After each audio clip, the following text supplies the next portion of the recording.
এই কুয়াটা এখনো ব্যবহার করে কেউ? না, গ্রামবাসীরা রাতে এখানে আসে না। ভেতর থেকে শব্দ আসছে। শুধু পানি পড়ছে হয়তো। দড়িটা নড়ছে কেন? বাতাস নেই তো। আমাকে উঠতে দাও।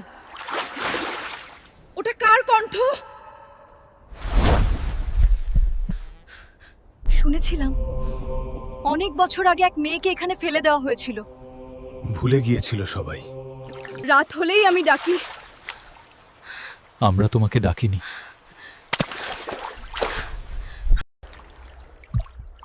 গ্রামটা চুপ ছিল। চুপ থাকাই ছিল সম্মতি।